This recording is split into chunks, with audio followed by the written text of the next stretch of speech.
My name is Delaney Brooks, and at 31 years old, I finally stopped begging for approval from the people who called themselves my family. The realization didn't come in a dramatic moment with slammed doors or tearful goodbyes. It arrived quietly, settling into my bones one Tuesday morning, as I traced a delicate fern pattern onto a client's shoulder blade. I stand in my Portland studio now, surrounded by the life I built without them. Sunlight pours through floor-to-ceiling windows, casting prism rainbows across my sketches. My teal hair catches the light as I lean over my workstation, arranging inks for the day's appointments. Botanical designs cover the walls, my signature style, that's earned me both a reputation and a waiting list. Delicate ferns unfurl across canvases, wild roses climb imaginary trellises, and forgotten woodland plants find immortality in my art. My fingers, stained with traces of ink that never fully wash away, tap the appointment book. 10 years have passed since I traded Connecticut's suffocating perfection for Oregon's embracing wilderness. 10 years since I stopped trying to fit the Brooks family mold and started carving my own instead.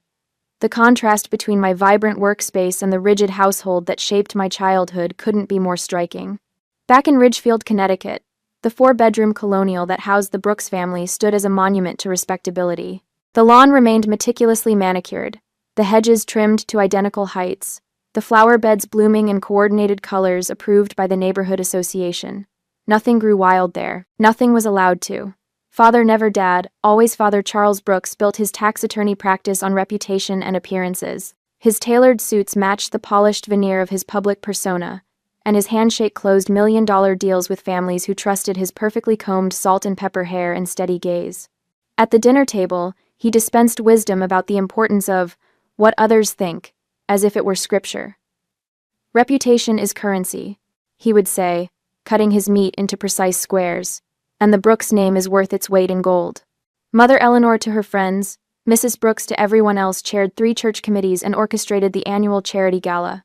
Her calendar brimmed with social obligations, each one carefully selected to maintain or elevate our family's standing. She moved through rooms with practiced grace, her pearl necklace bouncing slightly against her collarbones as she laughed at jokes that weren't funny from people she secretly despised. "Appearances matter, Delaney," she whispered once while pinching my arm at a garden party when I'd reached for a second cookie. "People are watching. People are watching."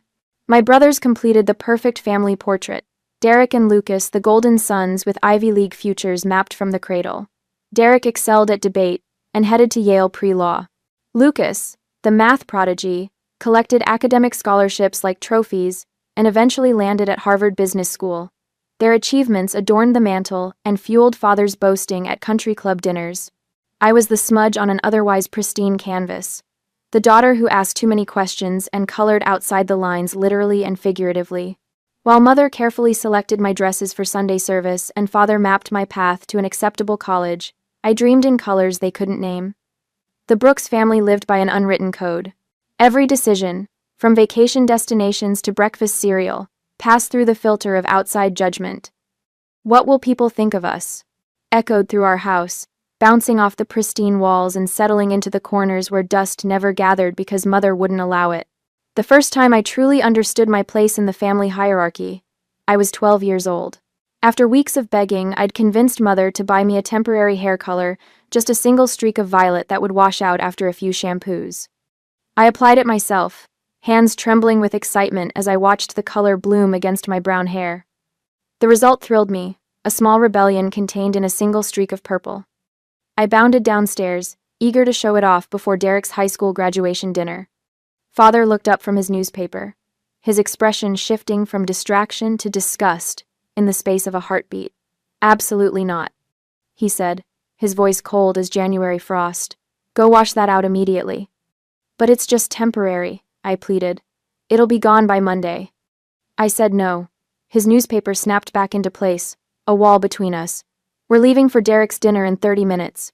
You will not be joining us looking like that." "Charles," mother interjected, her voice low. "People will ask where she is. Tell them she's ill, a stomach bug." He didn't lower the newspaper. Better they think she's sick than see her looking like some sort of delinquent.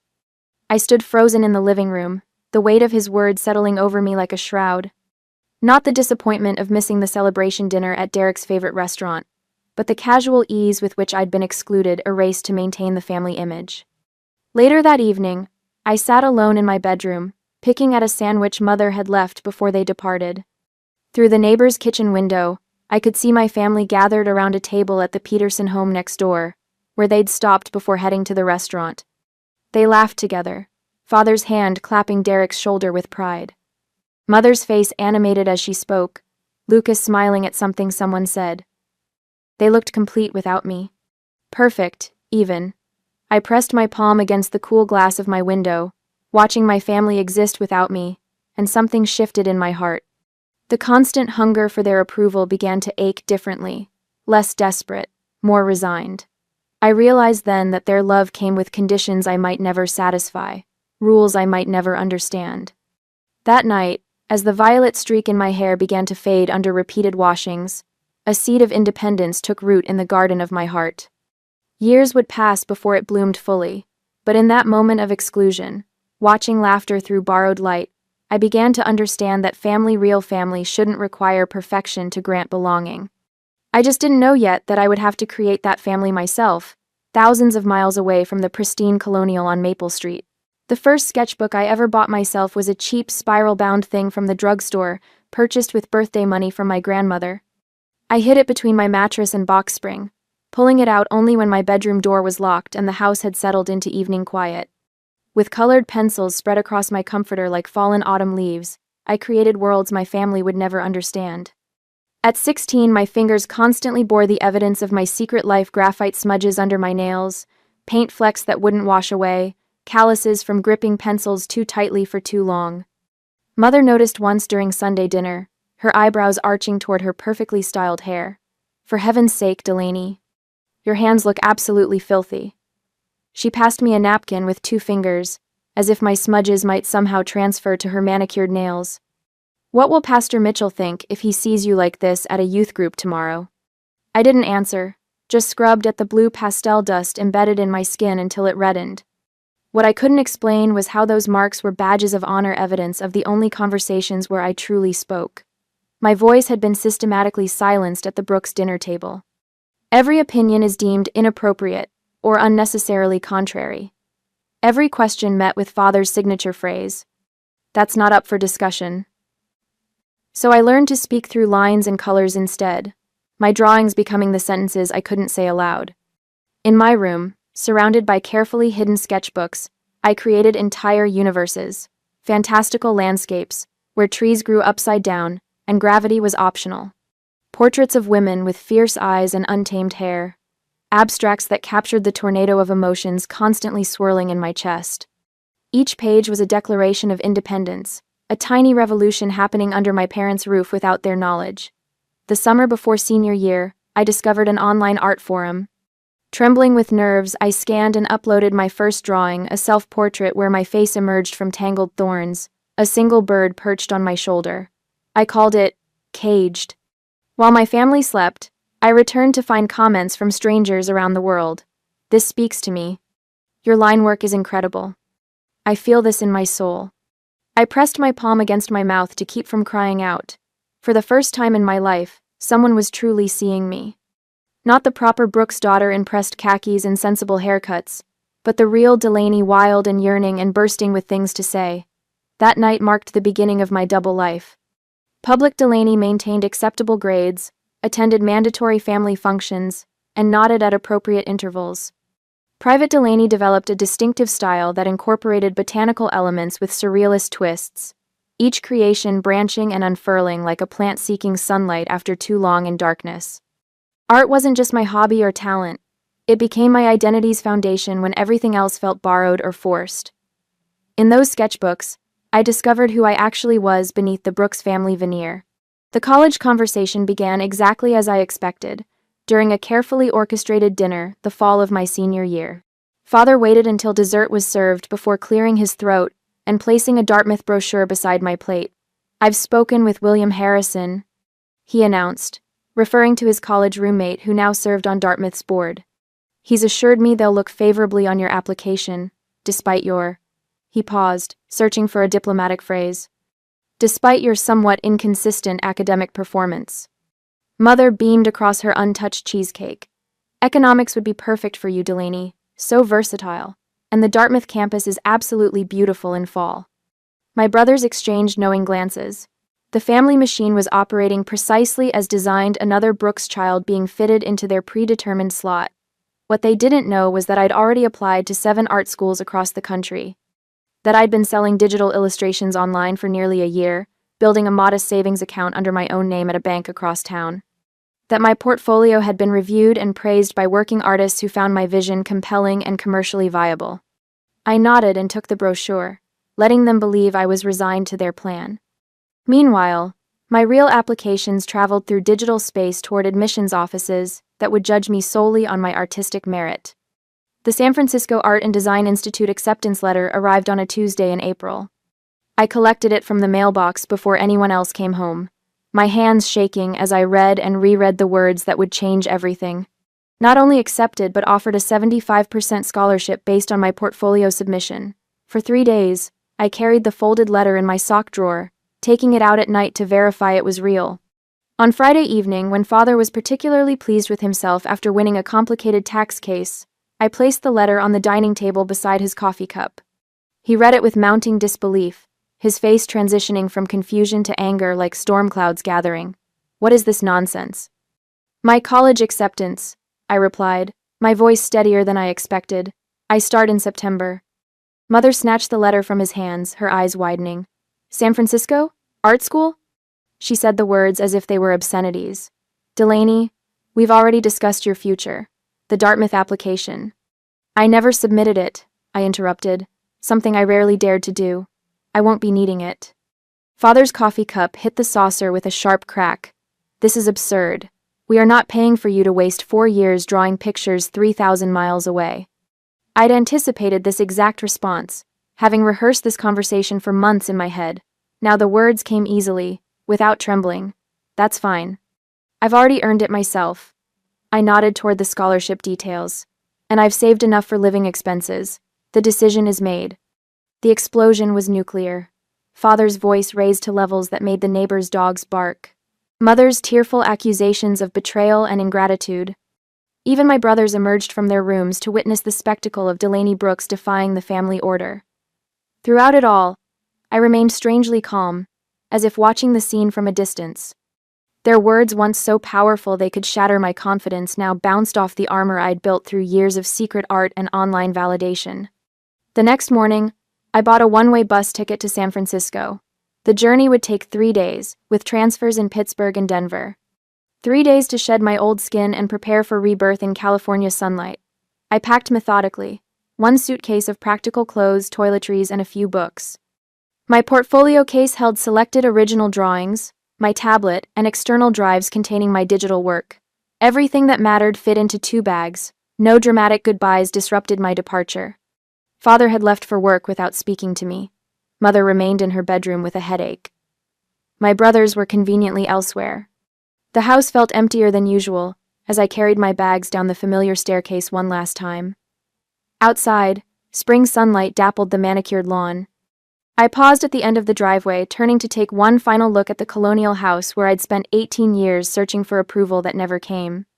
The symmetrical windows stared back blankly, revealing nothing of the turmoil within.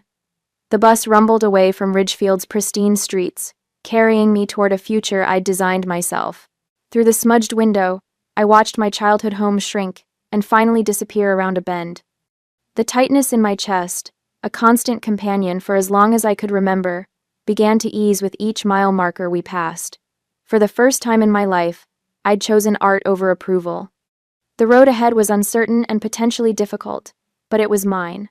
Completely, undeniably mine. San Francisco welcomed me like the family I never had. The fog rolled through the Golden Gate each morning, wrapping the city in a silvery embrace that felt nothing like the suffocating propriety of Ridgefield. Here, green-haired baristas served coffee to suited businessmen without a second glance. Professors with full-sleeve tattoos lectured on classical techniques. The city pulsed with possibilities that expanded my lungs with each breath. "You're holding back," Professor Winters said during my first critique, tapping a weathered finger against my sketchbook. Her own arms bloomed with Japanese-style peonies that disappeared beneath her rolled sleeves. These botanical studies have technical skill, but where are you in them? Things. The question rattled me. Where was I? After 18 years of shrinking myself to fit into spaces too small for my spirit, I hardly knew. My roommate Zoe dragged me to her favorite tattoo shop that weekend, insisting it was time for my art school baptism. The studio smelled of antiseptic and possibility. Walls covered in flash sheets showcased everything from traditional anchors to watercolor abstractions. "What do you want?" asked the artist, a woman named Morgan, whose silver hair was cropped close on one side, flowing long on the other. I unfolded the design I'd sketched and refined for weeks, a single foxglove stem with blooms unfurling up my inner forearm. "These flowers are poisonous," I explained. "But they're also medicine in the right dose." Morgan's eyes crinkled at the corners. "I know exactly what you mean." The needle's sting brought tears to my eyes, but I welcomed the sensation. With each line etched into my skin, I reclaimed territory. My body, my choice, my permanent declaration of independence. When I returned to class Monday morning, I wore a short-sleeved shirt for the first time since arriving. Professor Winters noticed immediately, examining the healing tattoo with professional interest. "Now we're getting somewhere," she smiled. "Let's see how this translates to your work." The floodgates opened. My sketchbooks were filled with botanical studies that merged scientific precision with emotional resonance. Nightshade and hellebore, plants with dual natures like mine, capable of harm or healing depending on how they were handled. Professors began pausing longer at my station during critiques. My work was selected for the student gallery show, then for a local cafe exhibition. Phone calls home grew briefer, less frequent. "How are your business classes?" Father would ask, clinging to the fiction that I'd eventually transfer to a real degree program. "They're illuminating," I'd answer, technically not lying as I mixed colors for a study on light refraction through petals. Dean Wallace stopped me after final portfolio reviews junior year. "Brooks, your botanical illustration work is exceptional. Have you considered scientific illustration as a focus? The medical school needs someone with your eye for detail." The commissioned work paid my summer rent and built my first professional portfolio. I framed the check stub from the university and hung it above my desk, proof that art could be both passion and profession, despite what my family had predicted. Father's Christmas card that year included a note: "Still time to transfer credits to business school." I tucked it behind my first published illustration in a medical textbook. Two realities competing for wall space in my tiny apartment. Portland called me after graduation, a city where the wilderness crept right up to urban boundaries, where moss reclaimed abandoned spaces, and where Iron and Ivy, a tattoo studio specializing in botanical designs, had posted an apprenticeship opening. The owner, Rachel West, spent 30 minutes examining my portfolio before looking up. "Your line work is exceptional. The way you understand how plants grow, how they twist toward light, I'm grow that can't be taught." She tapped a weathered finger against my foxglove tattoo. "You already understand how skin becomes canvas. The rest I can teach you." Apprenticeship meant long hours sweeping floors, sterilizing equipment, and drawing flash designs for poverty wages. But it also meant absorbing everything: how to stretch skin for clean lines, how to move the needle for different effects, how to listen to clients who trusted me with their stories and skin. "Why lilacs?" I asked a woman in her 60s who requested the purple blooms across her shoulder blade. "My mother grew them," she explained. "She's been gone 20 years now, but whenever I smell them blooming, I feel her with me." Her eyes misted. "I always want to carry her with me, always." Each client brought stories etched into them before I ever touched needle to skin. The college student covering self-harm scars with cosmos flowers. The breast cancer survivor reclaimed altered terrain with cherry blossoms.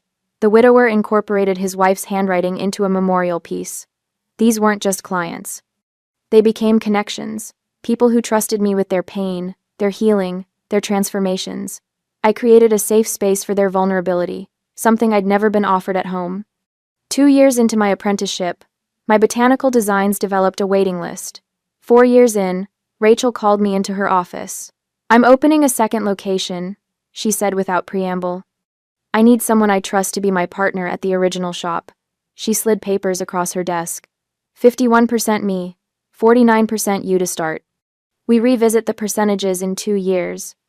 At 25, I became co-owner of a respected tattoo studio. The day I signed the partnership papers, I called home for the first time in months. I've become part owner of a business, I told Mother, careful with my wording. Her voice brightened. Oh, what kind of business, dear? The kind that's profitable and respected in its field, I replied, still dodging. Well, your father will be pleased to hear you finally found a sensible path, she said, satisfaction warming her tone. Maybe you'll finally use that artistic hobby for proper greeting cards or something respectable. I let her believe what she needed to believe. The truth would only disappoint her, and I'd stop seeking approval I would never receive. My own apartment is filled with plants and light. My skin accumulated more art, a garden I carried with me everywhere. Iron and ivy thrived under our partnership, featured in regional magazines and booked months in advance. Then came the ivory envelope in my mail, addressed in Mother's perfect penmanship. Inside, Derek's wedding invitation, UNA gold-embossed lettering announcing his union with Caroline Elizabeth Montgomery of Greenwich, Connecticut, at St. Matthew's Episcopal Church, followed by reception at the Ridgefield Country Club. A handwritten note slipped from between the cardstock. Delaney, we hope you'll join the family for Derek's special day. Please wear neutral colors, long sleeves preferred, and avoid bright hair tones for photographs. Mother. The familiar ache bloomed beneath my ribs. 6 years of building my life, my business, my reputation, yet still reduced to a potential embarrassment. Still asked to hide who I'd become. Rachel found me staring at the invitation during lunch break. Bad news? Family news, I clarified, sliding the note toward her. Apparently, I'm welcome at my brother's wedding as long as I pretend to be someone else. She read it, eyebrows rising. What will you do? The question haunted me for days. Part of me wanted to arrive in full glory, teal hair, tattoos on display, wearing the vintage silver sequin dress I'd found at a local boutique. Another part, the young girl still hungry for belonging, whispered that compromise might open doors to reconciliation. I booked my flight, packed the silver dress instead of the requested beige. Arranged for my assistant to cover weekend appointments. I wore a sweater over my tattoos for the ceremony but removed it at the reception, a silver dress catching light as I moved. Mother's tight smile told me everything when I arrived. We've arranged seating in the back row, dear. For family photos, perhaps you could stand behind your cousin Thomas? He's quite tall. Don't look, see. I'd complied with half their demands, yet still found myself erased, seated where I wouldn't be noticed, positioned in photos where I could be cropped out later, introduced to distant relatives as our daughter who lives in Oregon, with no mention of my successful business. The pattern revealed itself with perfect clarity. Acceptance would always come with conditions I couldn't meet. Belonging would always require diminishment I couldn't sustain. On the flight back to Portland, I watched clouds pass beneath the wing and made a quiet promise to myself. The next celebration requiring family would happen on my terms, in my space, with people who loved all of me, not despite the colors and lines I'd added to my life, but because of them. A year later, another wedding invitation arrived on a Tuesday. Glossy cream cardstock with gold lettering that caught the light as I turned it over in my hands. My brother Lucas was getting married to Vanessa, a pediatric surgeon with a pearls and cardigan wardrobe that our mother adored. I traced my finger over the embossed edges, searching for some hint of genuine connection in the formal wording. A smaller card fell from the envelope, an additional note printed specifically for me. The Four Seasons Boston maintains a strict dress code. No visible tattoos permitted. Please plan accordingly. I stare at those words until they blur. Not, we can't wait to see you. Not, it'll be so good to have the whole family together. Just a clinical warning about my existence being incompatible with their carefully orchestrated event. My phone buzzes with a text from Lucas. Did you get the invitation? Mom insisted on the dress code note. Of course she did. I consider my options while watching raindrops race down my studio window. I could wear long sleeves in June heat. I could cake myself in specialty makeup designed to hide who I've become. I could contort myself into their mold for one more day. I won't be attending, I type back. Congratulations to you and Vanessa. Lucas calls immediately. Delaney, come on. It's my wedding. I understand that, I say, keeping my voice steady. And it's a beautiful venue with rules that don't accommodate me. You could cover up for one day, he argues. For family. I glance at the wildflowers blooming up my arm, each petal a milestone in my journey away from their suffocation. That's not something I'm willing to do anymore. The silence stretches between us, filled with unspoken ultimatums. Family events have become battlegrounds where my identity is the enemy. First, it was please dress appropriately for Thanksgiving. Then, maybe leave the nose ring at home for Christmas. Each invitation came with increasingly specific conditions for my presence. Mom and Dad will be disappointed, Lucas finally says. They usually are, I reply, and end the call. Over the next year, the invitations dwindled. Thanksgiving dinner, Cousin Abby's graduation, Dad's retirement party. Each omission became a statement louder than words. I was being edited out of the family narrative, one event at a time. When the Facebook photos appeared from events I hadn't known about, a surprise anniversary party for my parents, a family reunion weekend, I realized I wasn't even being rejected anymore.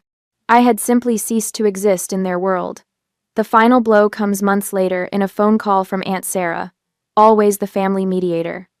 Her voice carries that special tone reserved for delivering bad news wrapped in false kindness. Delaney, honey, about Madison's wedding next month. Madison, my youngest cousin, who once followed me around with a sketchbook, begging for drawing lessons. The thing is, Aunt Sarah continues, they're worried about you influencing the younger guests. All those tattoos, your lifestyle choices. Madison's future in-laws are very traditional, and everyone thought it might be best if I didn't come. I finished for her, the words bitter but familiar. We all love you, of course, she adds quickly.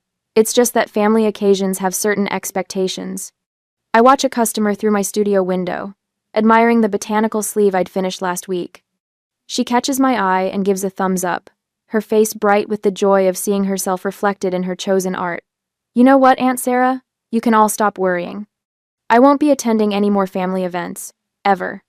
Her stammering response fades as realization settles over me like morning light. They don't see me as family. They see me as contamination, a problem to be managed, a mistake to be hidden. That evening, I wrote one final email to my parents, not begging for understanding as I had so many times before, not explaining myself or defending my choices, simply stating that I was closing this chapter of endless rejection. My finger hovers over send as memories wash through me: childhood dinners where my voice was silenced, teenage years when my art was dismissed as a phase, the empty space at family photos where I should have stood. The reply came 3 days later, a single line from my father. We think that's for the best. Those 6 words snapped something loose inside me. Not pain, as I expected, but relief, like setting down a heavy burden I'd carried for decades. I'd been seeking approval from people who had no intention of giving it. The endless cycle of rejection wasn't a failure on my part, it was liberation. As winter approaches, Portland welcomes me with open arms, in the mismatched furniture of communal art spaces and late-night conversations over cheap wine. Zoe, a violinist with silver-streaked black hair, invites me to a gallery opening my first week in town. Fresh meat, she jokes, linking her arm through mine as she introduces me to everyone. Garrett, a poet with kind eyes and scarred hands from years of construction work, shows me the best coffee shops for sketching. Fiona, who creates installation art from discarded electronics, helps me find my apartment with the perfect north-facing windows. None of them demand explanations for who I am. None of them issue conditions for belonging. When Thanksgiving approaches, I brace for the familiar ache of exclusion. Instead, Zoe texts, "Orphan Thanksgiving at my place. Bring whatever doesn't scare the health department." 23 people crowd into Zoe's loft apartment. Garrett brings 3 pies and his elderly father who tells ribald jokes. Fiona constructs a turkey from salvaged metal parts that becomes the centerpiece. Someone's band plays improvised holiday songs with lyrics that make us howl with laughter. I look around at these people with their colored hair and tattooed skin, their loudness and their tenderness, their complete acceptance of each other's broken parts, and understand what family should be. No one asks me to be smaller. No one suggests I cover my tattoos. No one whispers about what others might think. When Christmas arrives, we create new traditions. A tree decorated with miniature art pieces we've each created. A gift exchange where everything must be handmade or secondhand. A feast where everyone contributes their family's comfort food, creating a tapestry of flavors that tells our collective story. These people celebrate the very parts of me my biological family tried to erase. They ask questions about my tattoos instead of demanding I hide them. they frame my art instead of dismissing it as a hobby. In this warehouse studio, with its exposed brick and massive windows, surrounded by people who chose each other, I finally understand. Family isn't inherited. It's recognized. It's built. It's chosen. And I choose them. My first encounter with Caleb West happened on a rainy Thursday evening at the Evergreen Gallery's spring showcase 4 months after Christmas. I stood beside my latest piece, an intricate back tattoo design transferred to canvas, when a tall figure with a camera slung across his chest approached, raindrops still clinging to his dark curls. "The texture here is remarkable," he said, leaning closer to examine the interplay of shadow and light. "You've captured something raw and honest. That's rare." I watched his eyes trace the lines of my work, noting the genuine appreciation in his expression. No performative enthusiasm, just quiet recognition. "I'm Caleb," he offered, extending a hand. "I document counterculture movements across the Pacific Northwest." "Delaney Brooks," I replied, taking his hand. "I put permanent art on people who want their outsides to match their insides." His laugh was unexpected, warm and unguarded. That might be the best description of tattooing I've ever heard. As the gallery crowd ebbed and flowed around us, our conversation drifted from artistic influences to personal philosophies. Caleb's photojournalism focused on communities existing outside mainstream expectations, commune dwellers, sustainable living advocates, underground artists, people who'd found freedom in rejecting conventional paths. When the gallery lights dimmed, signaling closing time, he asked if I'd join him for coffee. The rain had stopped, leaving the streets glistening under streetlights, as we walked to a small cafe 3 blocks away. "What drew you to tattoo artistry?" he asked, wrapping his hands around a steaming mug. I told him about my journey from Connecticut to Portland, the freedom I discovered in creating permanent art on willing canvas. He listened without interruption, his eyes never leaving mine. "Family?" he asked, the question hanging between us. "I built my own," I answered honestly. "Blood relatives are back east wondering where they went wrong." He nodded, understanding flickering across his features. Chosen families can be more nurturing than biological accidents. Our conversation stretched past midnight, weaving through art movements, identity politics, and the communities we'd each constructed around ourselves. Unlike previous first dates where I'd carefully edited my narrative, with Caleb, I found myself offering unvarnished truths. When he walked me to my car, his hand briefly caught mine. "You know what I find most compelling about your work?" he asked, his voice soft against the night air. "Tell me." "Your skin tells stories most people spend a lifetime hiding," he said, tracing a finger lightly along the floral sleeve covering my left arm. "There's courage in that kind of transparency." The simple observation landed with unexpected weight. Not admiration for technique or style, but recognition of the deeper purpose behind my art. The commitment to visible authenticity that had cost me my first family but given me the freedom to become myself. I agreed to see him again before we parted ways. Over the following months, our relationship blossomed through shared creative endeavors.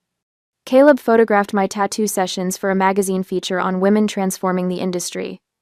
I designed a logo for his upcoming photography exhibition on alternative communities. We created naturally, without the friction I'd experienced in previous relationships. No explanations required, no apologies necessary for pursuing artistic obsessions or keeping unconventional hours. When I invited him to join my studio's 5th anniversary celebration, he arrived early to help arrange furniture and stayed late to wash ink cups. My chosen family, Jasmine and Marcus from the studio, Tori from the apartment upstairs, even old Professor Hammond welcomed him without reservation. "He fits," Jasmine observed one evening after Caleb had left, her arms crossed as she leaned against the doorframe. "No adjustment period, no awkward navigation, he just belongs here." The observation struck me as significant. My previous partners had approached my circle cautiously, treating my friends as obstacles to overcome rather than people to embrace. Caleb integrated seamlessly, bringing homemade bread to Sunday dinners and remembering everyone's coffee preferences without being told. The contrast with my biological family's historical rejection of anyone I brought home was stark. My father had interrogated my high school boyfriend about his career aspirations, while my mother scrutinized table manners and pronunciation. My brothers barely acknowledged the existence of people I cared about. Caleb attended gallery openings and industry showcases, his quiet support never wavering. He documented my creative process with his camera, preserving moments of inspiration and frustration alike. When I received the Industry Innovation Award in June, his was the first face I saw in the crowd. "You're glowing tonight," he whispered during the after-party, brushing a strand of hair from my face. "I'm happy," I replied, the simple truth of it surprising me. "It looks good on you," he said, pressing a kiss to my forehead. We built our relationship on a foundation of mutual support and genuine acceptance. He understood my need for creative space and respected my boundaries without taking offense. I learned to accommodate his occasional retreats into silent contemplation without taking them personally. For our 1-year anniversary, Caleb suggested a weekend trip to the Oregon coast. We rented a small cottage overlooking the Pacific, windows open to capture the constant rhythm of waves against shore. After a day exploring tidal pools and collecting interesting stones, we returned to watch the sunset paint the horizon in brilliant orange and pink. Caleb seemed uncharacteristically nervous, his hands fidgeting with the camera he hadn't used all afternoon. "I have something for you," he said as darkness settled around us and stars began appearing overhead. From his pocket, he withdrew a small wooden box, hand-carved with delicate floral patterns. My heart stuttered in my chest as he placed it in my palm. "Open it," he urged softly. Inside nested a silver ring, its design immediately recognizable, a small wildflower, pushing through cracked concrete, the exact image of my first tattoo. The one I'd designed myself at 19, marking my decision to leave Connecticut permanently behind. "The first time you showed me that tattoo," Caleb said, his voice steady despite the emotion flickering across his face, "you told me it represented resilience, beauty emerging from hardship." I nodded, words momentarily beyond reach. "That's what I see in you every day," he continued. "Not despite your past, but because of how you've grown through it." He took the box from my trembling hands. "I want to spend my life loving your authentic self, Delaney. Every story, every scar, every moment of becoming." The ring caught moonlight as he held it between us. "Will you marry me?" In that moment, the weight of a lifetime seeking approval from people who would never give it fully disappeared. Here was a man who saw me completely tattooed skin, unconventional choices, artistic ambitions, and offered not just acceptance but celebration. "Yes," I whispered, then louder, "Yes." As he slid the ring onto my finger, the wildflower symbol pressing gently against my skin, I realized I'd finally found what my biological family had never managed to provide. Unconditional love, without performance requirements. We sealed our promise with a kiss as waves crashed against the shore, the sound of natural forces reshaping the coastline, a fitting backdrop to this moment of transformation. With Caleb, I wasn't fighting to be seen or struggling to be valued. I simply existed, fully and freely, in the circle of his arms.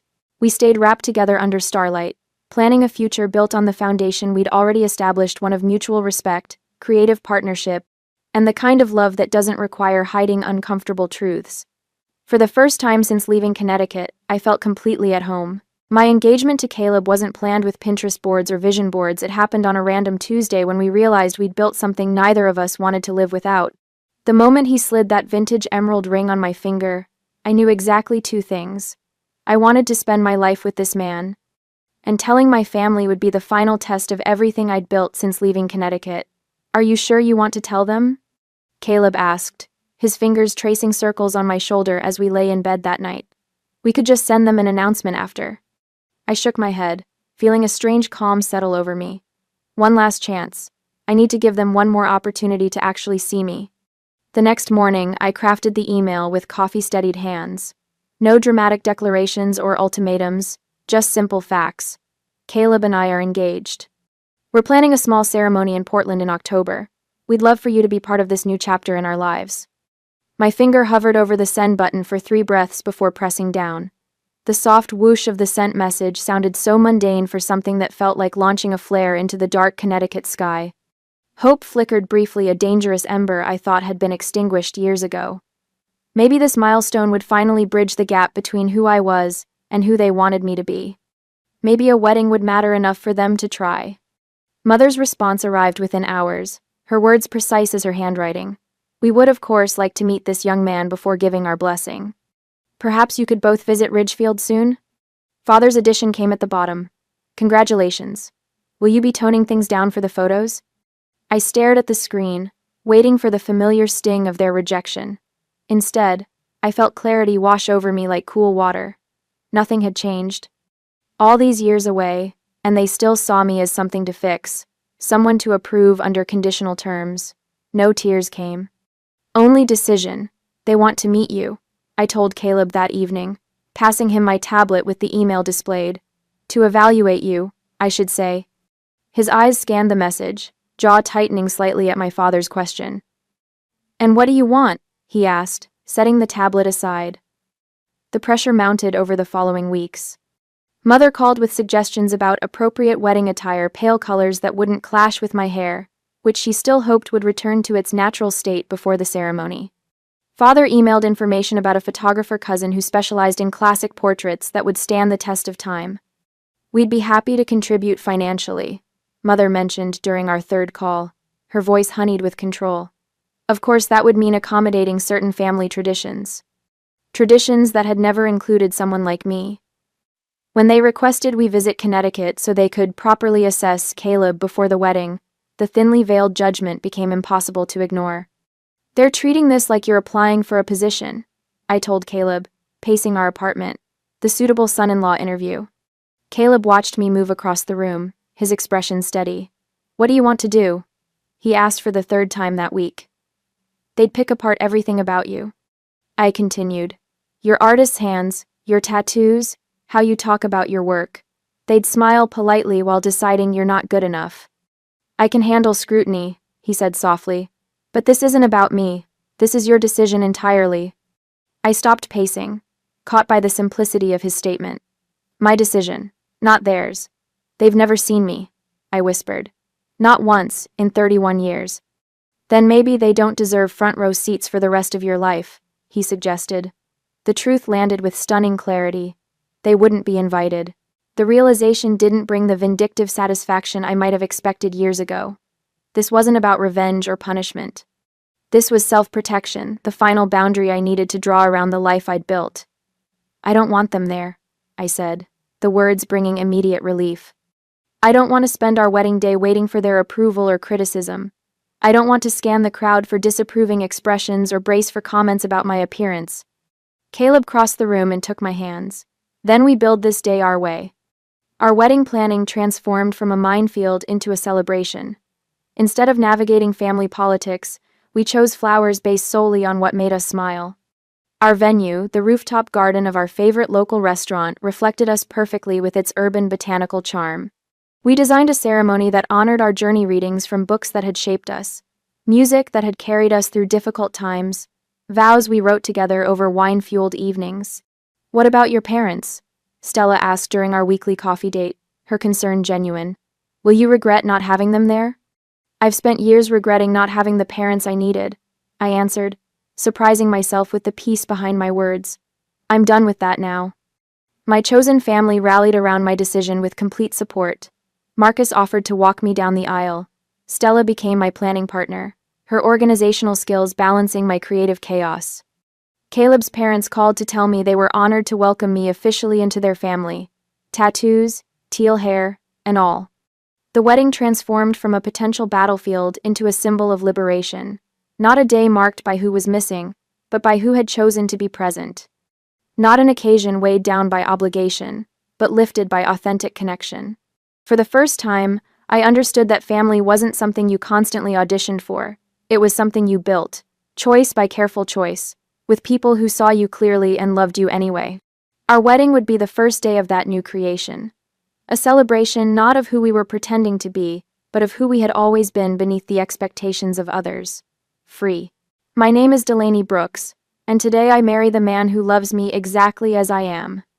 The converted warehouse overlooking the Willamette River glows with string lights that reflect off the water, creating constellations below to match the stars above. October in Portland brings a crisp breeze that carries the scent of fallen leaves and possibility through the open sliding doors. This space, once home to industrial machinery and corporate inventory, now cradles the most authentic celebration of my life. You ready? Mira asks, adjusting the final flower in my loose braid. Her hands, steady from years of tattooing alongside me, work with practiced precision. I turn to face the full-length mirror, propped against exposed brick.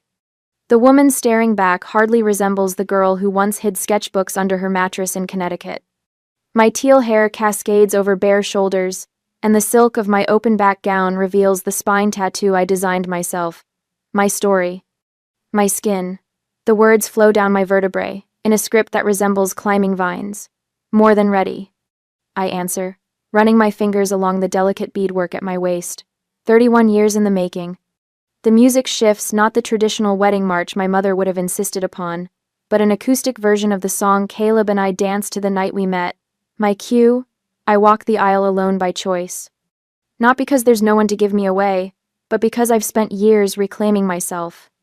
The faces that turn to watch my approach belong to people who chose to be here, artists whose work hangs beside mine in galleries, clients whose skin carries my art, friends who held space for my transformation.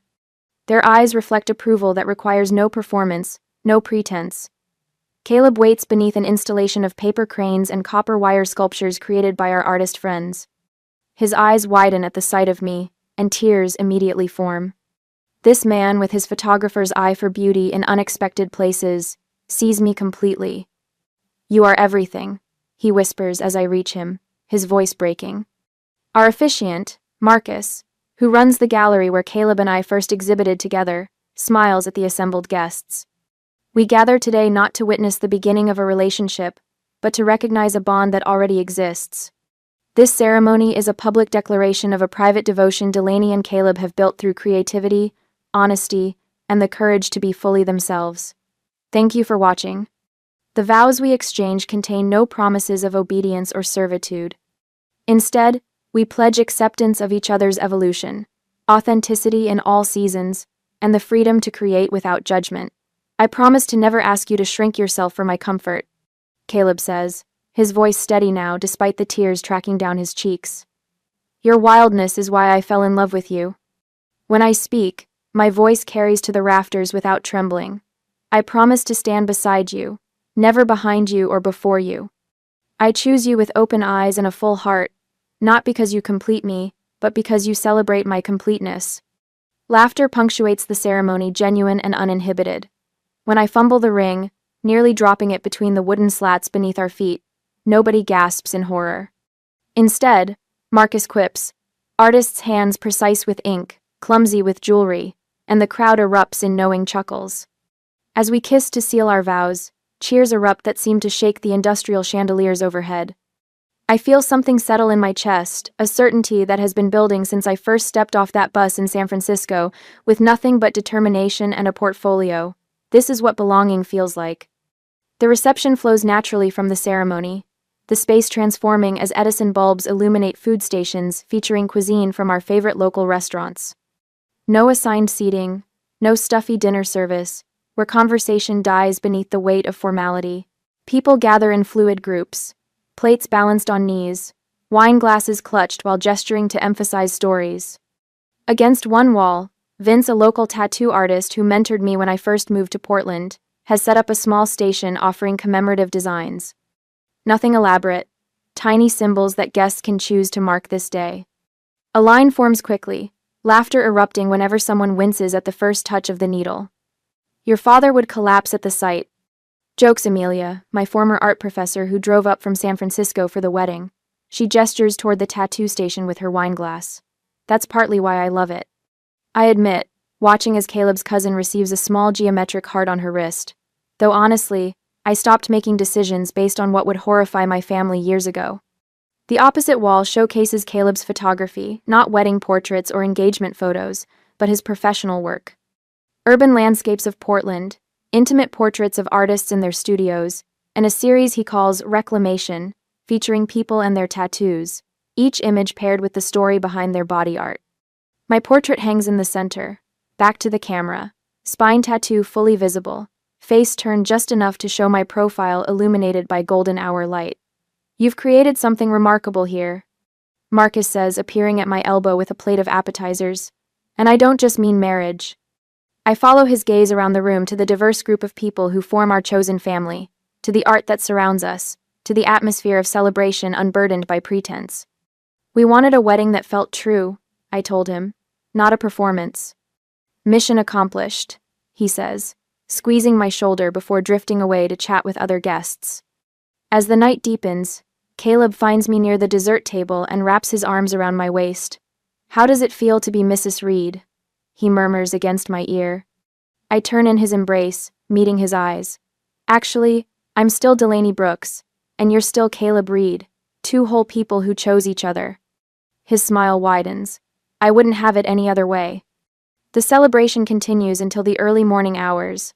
Nobody checks, watches, or slips away early with polite excuses. These people, artists, dreamers, truth-tellers, understand the value of moments like these. By the time Caleb and I leave for our small apartment in the Pearl District, my cheeks ache from smiling and my feet from dancing. 2 weeks later, the doorbell rings while Caleb and I sit at our kitchen island sorting through wedding photos.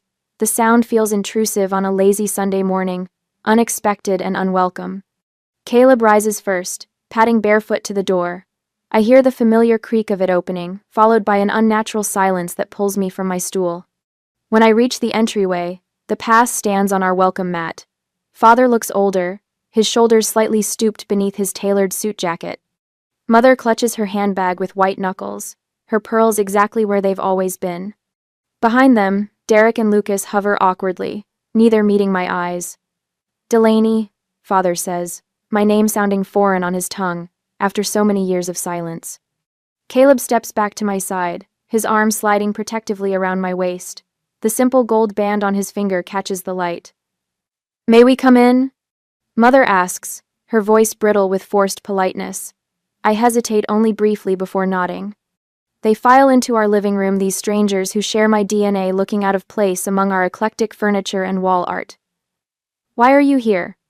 I ask when they've arranged themselves stiffly on our sofa and armchairs. Father clears his throat. "We received this." He holds up a newspaper, clipping a feature on local weddings from the Oregonian that included a photo from our ceremony, through an acquaintance with Portland connections. "Congratulations," Lucas offers weakly, earning a sharp glance from Father. "We came to discuss your behavior," Father continued as if Lucas hadn't spoken. "Do you understand how humiliating it was to learn of your wedding from strangers? To have people asking us why we weren't there?" Mother leans forward. "The Hendersons' daughter saw it online. She asked Eleanor about it at her charity luncheon. She speaks as if this explains everything, as if social embarrassment justifies their sudden appearance after years of silence." "Did you expect an invitation?" I ask, genuine curiosity in my voice. "We're your family," Mother says, as if the word alone carries irrefutable weight. "Are you?" Caleb asks quietly beside me. I squeeze his hand in gratitude. "Do you know how embarrassing it is?"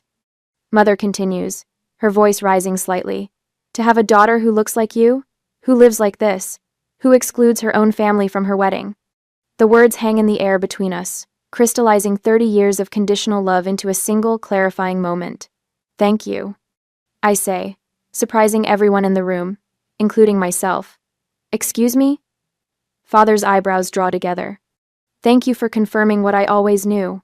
My voice remains steady, my hand still firmly in Caleb's. "You're not upset about missing my wedding. You're upset that people know you missed it." I stand, and Caleb rises with me. Together we move toward the door, opening it in clear invitation for their departure. "I have built a life surrounded by people who love me for who I am, not who you wanted me to be," I tell them, looking each family member in the eye. That's something worth celebrating. They leave with stiff backs and tight lips, no embraces or promises to keep in touch. The door closes on 30 years of conditional love, with a soft click that sounds like freedom. Caleb pulls me into his arms as their footsteps fade down the hallway. "You okay?" I press my forehead to his shoulder and breathe deeply. "Yes," I say, and I mean it. I finally am. My tattoo needle hums against Parker's skin, a gentle vibration that connects us beyond words. She winces slightly as I trace the outline of a butterfly emerging from what looks like shattered glass, her first tattoo at 39. "My mother told me tattoos were for people with no future as a stack," Parker whispers as I pause to wipe away excess ink. "I believed her for 20 years.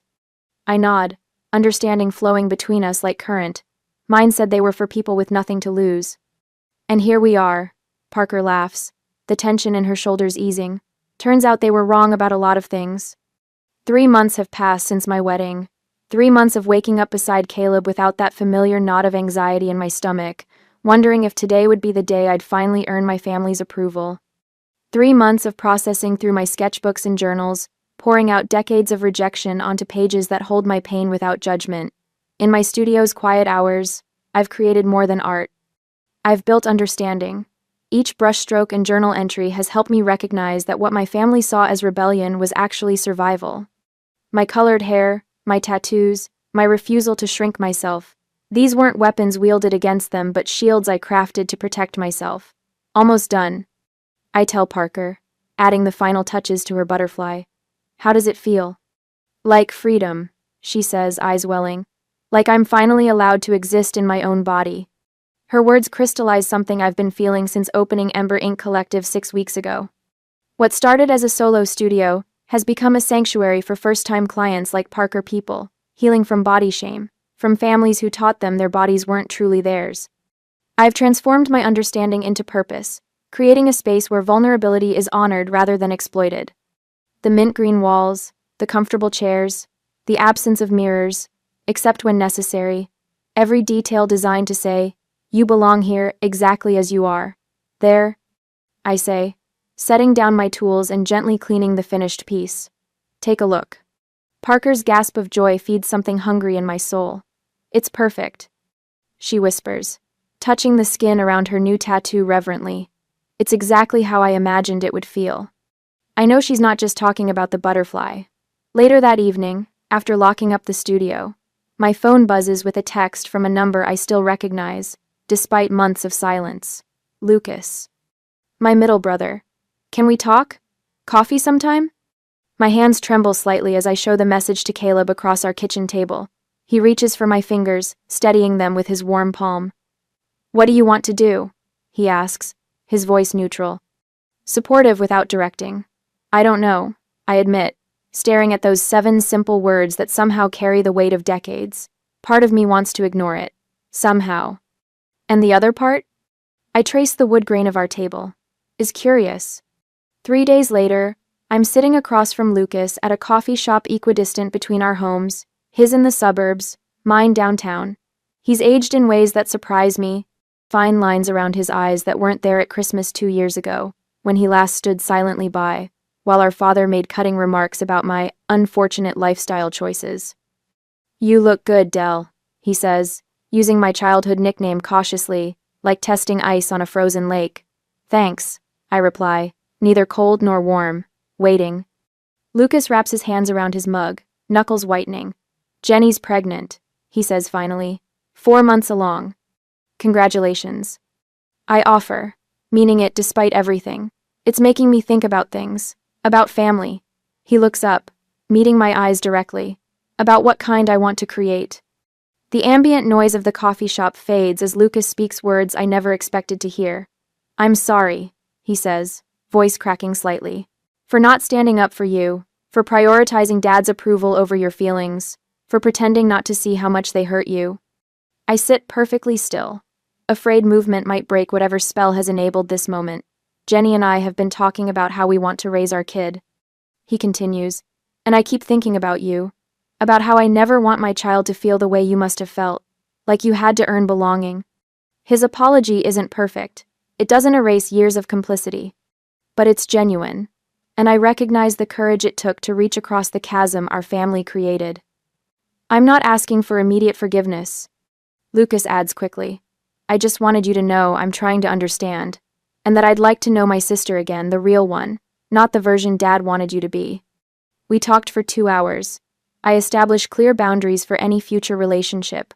No criticizing my appearance. No helpful suggestions about my career. No expectations that I'll ever conform to the Brooks family mold. I'm not seeking validation anymore. I tell him as we prepare to leave. I'm open to reconnection, but only on authentic terms. Lucas nods, understanding dawning in eyes that look remarkably like mine. I think that's fair. He hesitates before adding, Dad and Derek might never come around. I know, I say, surprised by how little that prospect hurts now. That's their choice to make. Walking home, I realize something profound has shifted. Reconciliation isn't about forgetting harm or pretending it never happened. It's about mutual respect and the courage to begin again differently. The wedding invitation arrives on a Tuesday in early spring, a cream-colored envelope with my cousin Emma's distinctive handwriting. Inside, beneath the formal request for my presence at her marriage to Thomas Wells, she's written a personal note. Delaney, I want you there exactly as you are. Teal hair, tattoos and all. You've always been braver than the rest of us. Love, M. I traced the words with my fingertip, remembering Emma as the quiet cousin who always seemed to be watching, observing the family dynamics with thoughtful eyes. We were never close. She was younger, more compliant with family expectations, but her invitation feels like recognition. Are you going to go? Caleb asks that evening as we prepare dinner together, moving around our small kitchen in the synchronized dance of people who know each other's rhythms. I chop vegetables with precise strokes. I think so. The knife taps against the cutting board. Not for forgiveness, for closure. I'll be right beside you, he promises, kissing my temple. 2 months later, we arrive at the historic stone church where generations of my extended family have celebrated milestones. My hair is freshly dyed teal, vibrant against the simple elegance of my dress. Caleb's hand rests steadily against the small of my back as we enter. The reactions are exactly as I expected. Aunt Judith's eyes widen in shock before she quickly turns away. Uncle Robert greets me with stiff politeness, his gaze never quite meeting mine. My parents sit near the front, shoulders rigid, neither turning when whispers announce our arrival. But there are surprises too. Cousin Matthew embraces me warmly. About time you came back, he says with genuine pleasure. Emma herself rushes over in her pre-ceremony gown, hugging me fiercely. Thank you for coming, she whispers. It means everything. I realize then what this moment truly is. Not a battlefield or a proving ground, but simply a gathering of people connected by blood and history. Some will never accept me. Others might be trying to learn. The difference now is that neither reaction defines me. During the reception, I catch my mother watching me from across the room. For a moment, something like regret flashes across her face before she looks away. We don't speak. Some bridges remain uncrossed. But Lucas introduces Jenny to me with pride in his voice. My sister, the artist, he says, and the title carries no mockery. Driving home that night, exhausted but peaceful, I rested my head against the passenger window. I don't need them to love me anymore. I tell Caleb, the revelation settling like a blessing. I'm no longer defined by their exclusion. The next morning in my journal, I write words that feel like coming full circle. Family isn't DNA. It's the people who never ask you to shrink. 6 months later, Ember Ink Collective has grown beyond my wildest dreams. What began as my private studio now houses 3 additional artists, each bringing their own healing journey to our collective work. The space has become more than a tattoo parlor, it's a community gathering place where art and acceptance intertwine. I've started mentoring younger artists facing family struggles similar to mine. 2 weeks ago, we established the Ember Scholarship for art students estranged from their families, funded by a portion of our studio profits. Sometimes, I marvel at the perfect symmetry of it all. Once rejected for being too different, I'm now celebrated for that very difference. The qualities my family tried to suppress have become my greatest strengths, my most valuable offerings to the world. This morning, a new client sits nervously in my consultation chair. She's in her 50s, recently divorced, hair freshly cut in a style her husband always forbade. I don't know if I'm brave enough for this, she confesses, showing me the small butterfly design she wants on her wrist. I smile, recognizing her courage for what it is. Have you ever had to choose between peace and approval? I ask gently. Her eyes meet mine, understanding blooming between us. Every day of my life, she answers. Then you're already brave enough, I tell her, preparing my tools for the work of transformation. Let's begin.